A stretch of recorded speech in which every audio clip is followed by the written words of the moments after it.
Okay, part two. And he kind of looked at me like, who do I think I am? And this dude, he's big, he's standing way taller than I am and stuff like that. But I don't know what's weird. And it kind of, I think the dream kind of, it didn't end like that. I guess I just went back and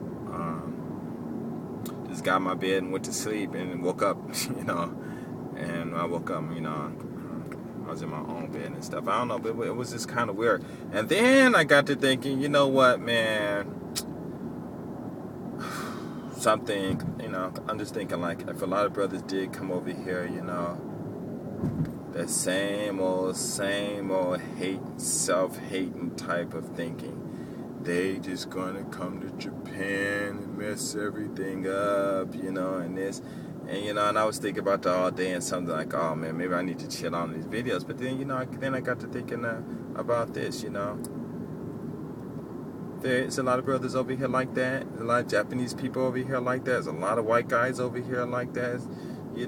Everybody's over here doing what they're going to do anyway. You know what I'm saying? And so it didn't even really matter. But something else happened with that conversation. When the guy said he wanted to take over something, I think what we did later when we was talking, it wasn't like he wanted to take over the country or anything like that, but business. In other words, I think he was saying something to the fact that he wanted to control or take over the destination or the destiny of his group or his people or black people's financial situation and stuff like that. And so I was like, okay, cool. So this morning I was stay at home all day. Oh, excuse me. And I was just thinking like, okay, what is all that supposed to mean? And what was his dream all about and all of this stuff? And then I got to think, one of some of my subscribers, that asked me about Japan and how they can get here. And basically, if you guys don't have a degree, then the chances are, if you're an American, is you're just going to have to get married, or come over here and, I don't know, I mean, once you get over here, you know what I'm saying, then you might be able to stay because you can go to school, or you can get one of those visas to go to a Japanese learning school and stuff like that, and you get visas like that, but you can't work. But that's not really enforced or anything. I mean, just like in America, people come over there and they work and stuff, you know what I'm saying, and get caught and get sent somewhere and they just come back next day and be back at work again. No, I'm joking. That's crap. I shouldn't say that. But what I'm saying is, I'm not even talking about illegal immigrants. I'm talking like because most illegal immigrants aren't from Mexico. They're from Europe anyway, if you guys didn't know. And they even had that on CNN too, so you guys can go do the research. But I mean, like I said, check the visas and stuff. You can get married. If you do get married to a Japanese woman, and she start tripping before you guys have a baby, then don't, the best thing for you to do is probably don't have a kid by this woman unless you know for sure that she's not going to divorce you later or whatever. And that's another thing too. I said you guys get that language down and you have friends and stuff, and make sure you have other girls and stuff as friends. So just in case your wife trips, you can have someone to back you up and stuff. And sometimes you can have guys to back you up too. But sometimes guys, they funny too. Like in that song by Ludacris, or one of his, I think it was number 11, and he told them to. I forgot the name of the song, but in the song it says, that he says the dudes fell off, or they're not so tough anymore like they were, and the girls are harder than the guys, and so he kick it with the girls and stuff, And like I said, I get every three guys I know 5 girls. So I guess I must have known that from a long time ago. But let me see how much time.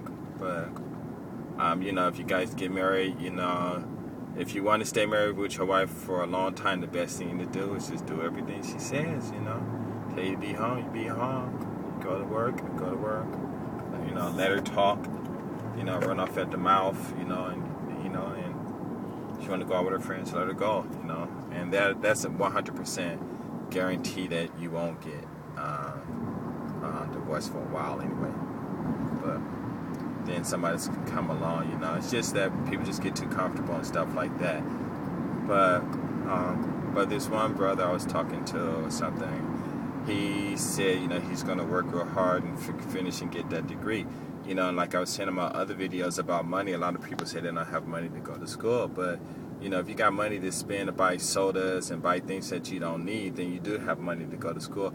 And you don't necessarily have to take full class, you know, go to school full time. You know, take one class, semester, whatever, and, because, you know, you do your network and stuff like that.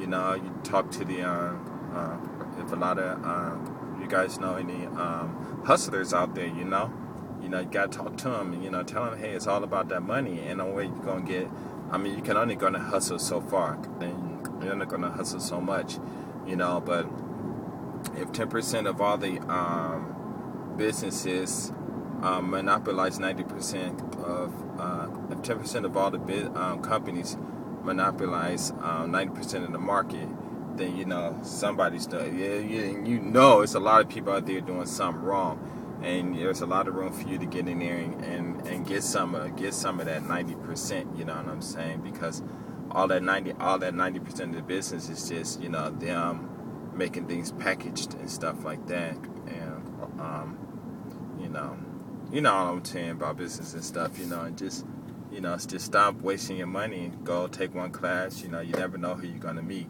Because I'm going to tell you this, and this is the truth. If you, there's only 13% of America is black. And, you know what that means? That means there's not a whole bunch of us. And if there's, and there are there's enough rich black people in the United States. How can I say that? I had it perfect too, and I forgot. There are, how can I say that? There are too few, there's enough, the way I said it before was so smooth, gosh, I can't remember how I said it, but I think I said something like, there's enough rich black people. In other words, basically I'm saying is that if you put all the black people together that got money, then their money is more than enough to bring to educate all the other black people in the United States, and we don't need no help from the white people and stuff like that. And basically that's what I'm saying. And what I mean by education is everybody don't have to go to Harvard, but what I'm saying is if you do start in 2-year college or whatever, you know, and you do well in high school and stuff, you know, and you know, there's a lot of programs for you that, you know, they'll pay for you to go to school for free, pay for you to take trips and doing research for them and all of that stuff, because, you know, America still has a lot to learn, you know, and everybody's, you know, especially white people, it's a lot of white people that's just not going to go and do that traveling for them, you know. And being black, especially being a black American, you know, you get a lot of doors open for you that a lot of people, the doors won't open for them. And, you know, and what I'm saying is, like, one of my friends, he came out here from, I guess, California, wherever, and I met him in the club. I think I said this before. I met him in the streets or something in Nagoya, and, like, what's up? And he was talking about he come out here and work for, did a speech for Toyota or something like that, and that right after the speech and stuff, he thought he did real good, you know, but his colleagues and stuff, they were all white. You know, so the Japanese people jumped up and ran right past him and went right to the white guy, shaking their hands, and, you know, didn't even really talk to him. He kind of said he kind of felt bad and all of this stuff. And I started laughing.